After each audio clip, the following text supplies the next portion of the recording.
네, 코스피가 14개월 만에 2,700선이 무너졌습니다. 이런 가운데 LG 에너지솔루션은 드디어 상장을 했고요. 시총이 무려 114조입니다.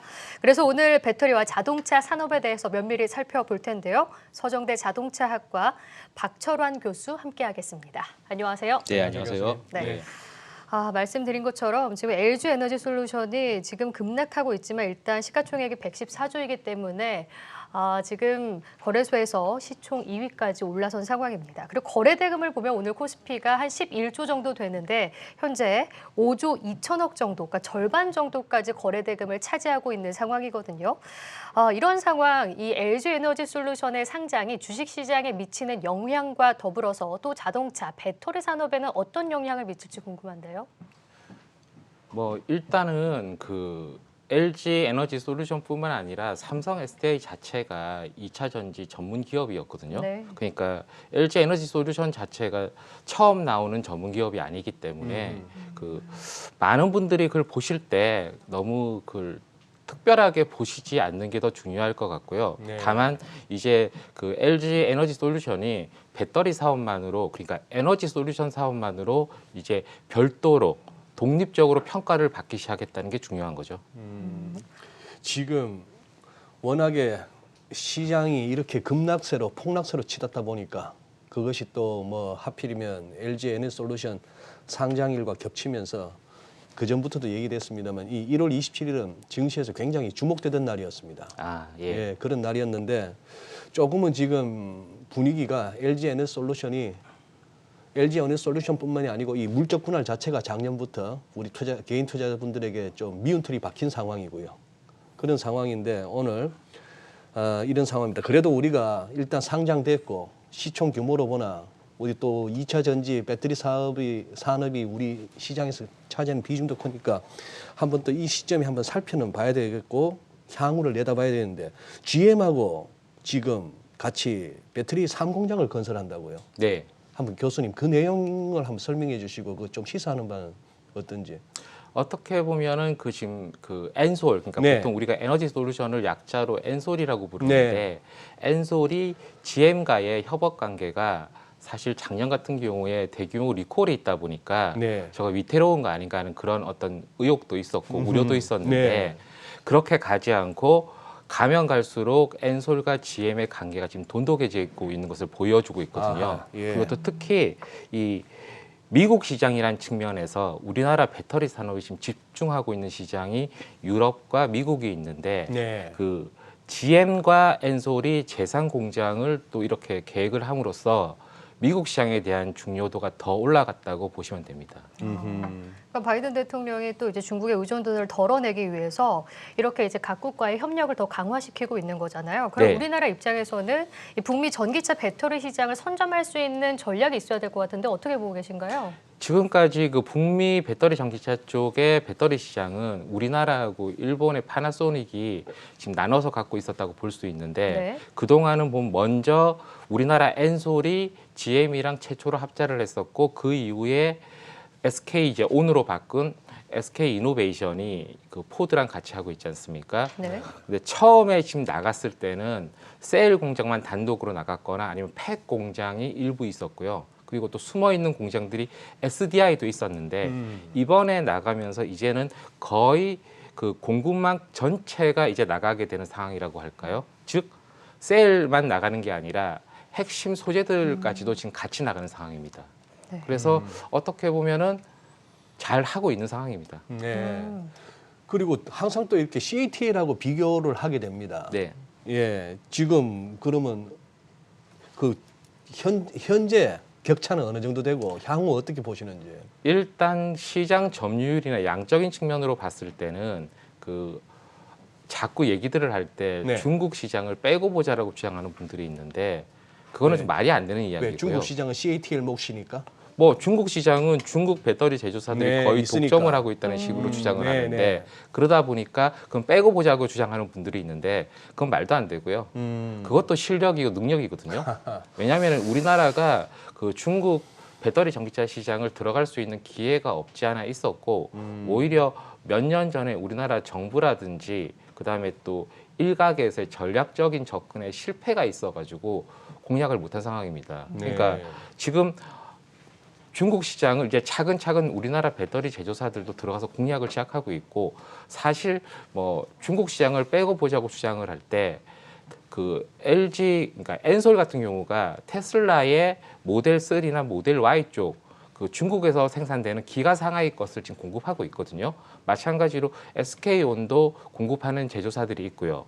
그래서 CATL과 엔솔만을 비교하고 본다면은 양적인 측면에서는 CATL이 우리나라를 압도하고 있고요. 특히 네. 엔솔을요.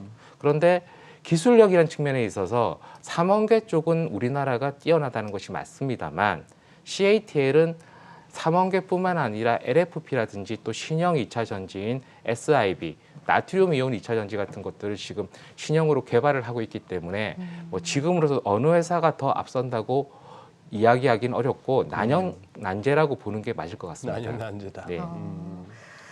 그러면 K배터리 텃밭이라고 할 수 있는 유럽 시장의 상황은 좀 어떤가요?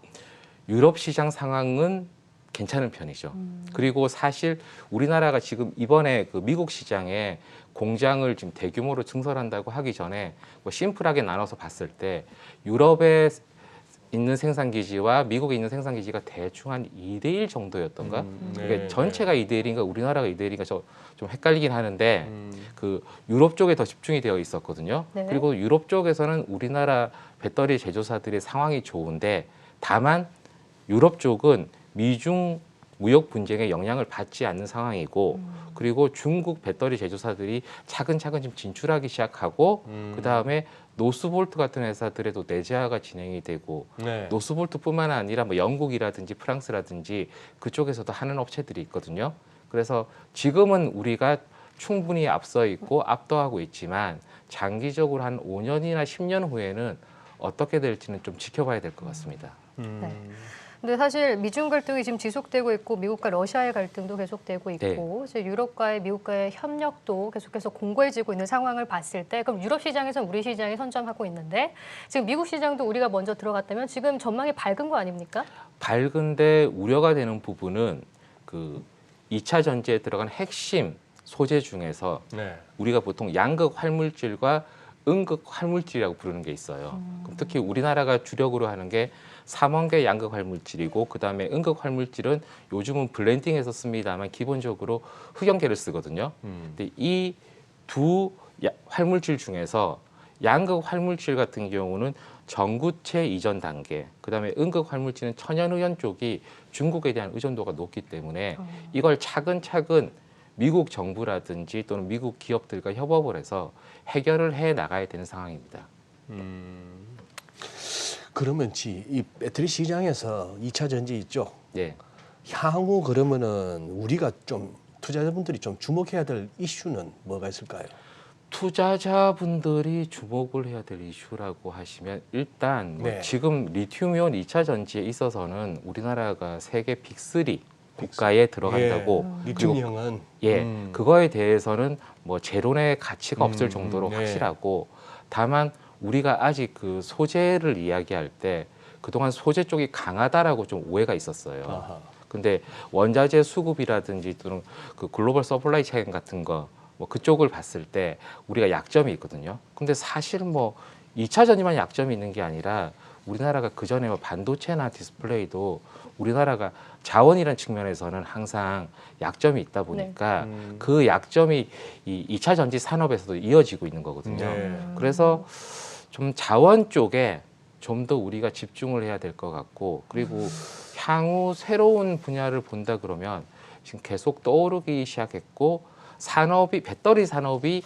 커지면서 배터리를 대량 소비하는 시대가 온 거예요. 네. 예, 그러면서 이제는 그 사용 후 배터리를 어떻게 할 것이냐. 아하. 그쪽에 폐배터리? 있어서 그걸 자꾸 폐 배터리라고 부르는 분들이 좀 있었는데 그게 폐 배터리라고 부르는 분들은 잔존 가치를 0으로 두고 쉽게 수급하려고 했던 좀 레토릭 같은 제목이었고요. 네. 정확한 표현은 사용 후 전지라고 한 다음에 여기에서 폐전지가 나올 수도 있고 네. 사용 후 전지에 다른 용도가 나올 수가 있어요. 근데 네. 이게 보통 지금 중국 기준으로 봤을 때 중국에서는 배터리 전기차에 장착이 되었던 배터리 팩의 초기 그 설계 용량의 80% 이하로 떨어지면 이제 배터리 전기차에서는 효용이 없다고 생각하고 그것을 빼게 됩니다. 교체한다 말씀이에요. 예, 그럼 이제 사용 후 전지로 들어가면서 그러네요. ESS로 쓴다든지 여러 가지에 대한 지금 생태계를 만들고 있는데 우리나라도 지금 그쪽에 좀 생각을 해야 되고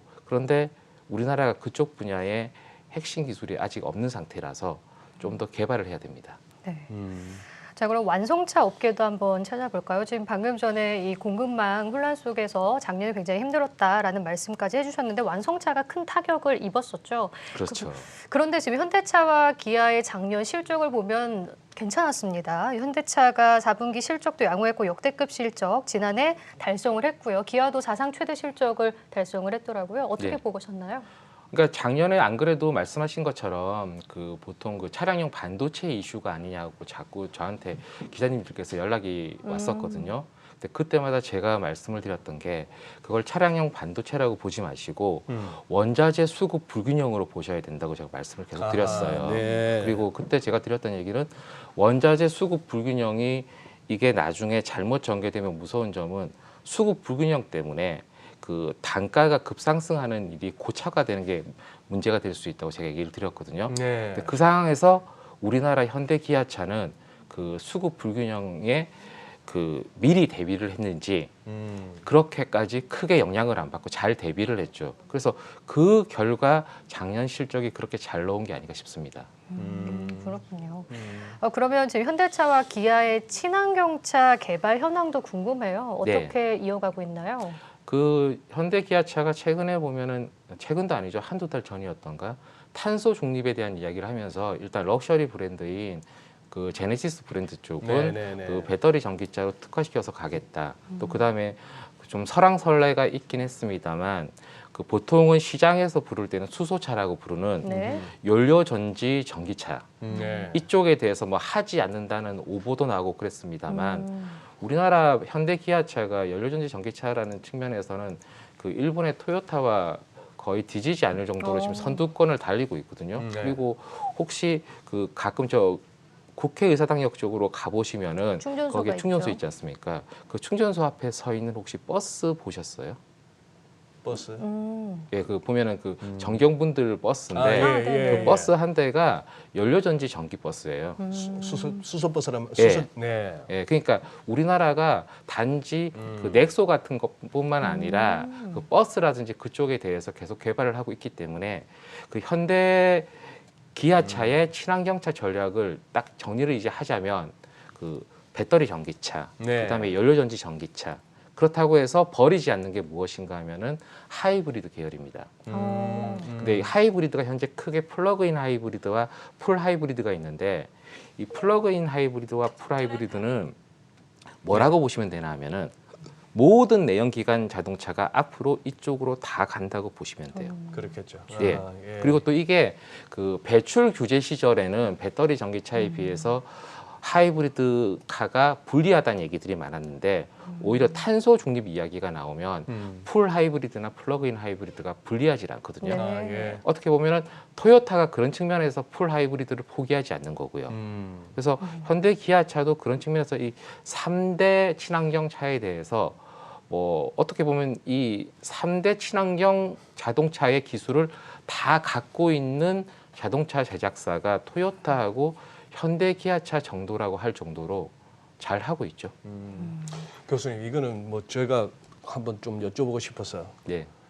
테슬라가 어제 이제 실적 발표가 나오면서 아 그래요? 예, 네. 뭐 어쨌거나 좋게 나왔습니다. 네. 네. 그런 상황인데 제가 궁금한 거는 지금까지는 이 전기차 분야를 갖다 주도해온 테슬라 네. 인정해야 됩니다. 네. 그런데 전 세계적으로 엄청난 그 완성차 업체들이 다들 지금 전기차를 가겠다고 선언을 한 거 아니겠습니까? 네. 지금까지는 그러면 또 테슬라 주가의 어떤 그 높은 밸류에이션을 또 정당화했던 거는 자율주행에 대해서 특화되어 있다. 뭐 이런 식의 논리였습니다. 교수님께서는 이쪽 아무래도 계속해서 살펴보시는데 그런 논리에 허점은 없나요?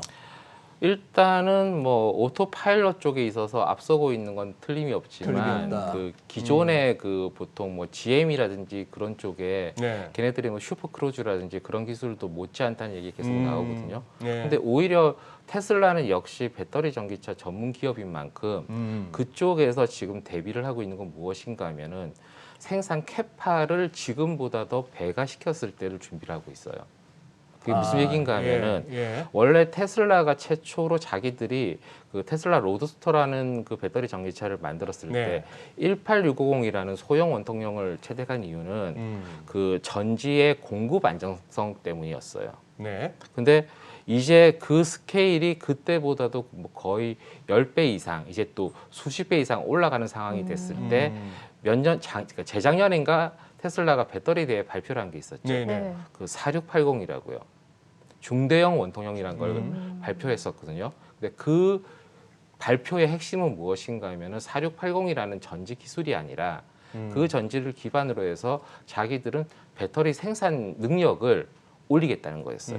그리고 그게 올라가면은 배터리 전기차에 공급되는 배터리의 공급 안정성까지 같이 올라가서 자기들은 앞서가겠다는 입장을 보여주는데 그게 규모 면에서 이제 앞서가겠다고 선언을 한 거예요. 그래서 사실 그러한 선언이 없었다면은 테슬라가 기존의 배터리 전기차 업체가 아니었던 기존의 자동차 업체들이 배터리 전기차를 시작하면서 따라잡힐 수도 있다는 관점이 있었습니다만 이게 규모의 경제에서 뒤지지 않겠다고 나서는 순간 이제는 또 테슬라를 따라잡기 위해서 기존의 자동차 회사들이 뛰어야 될 속도가 더 올라가야 됩니다. 알겠습니다. 네. 네, 오늘 여기서 인사드리겠습니다. 네. 박철원 서정대 자동차학과 교수와 함께했습니다. 고맙습니다. 감사합니다.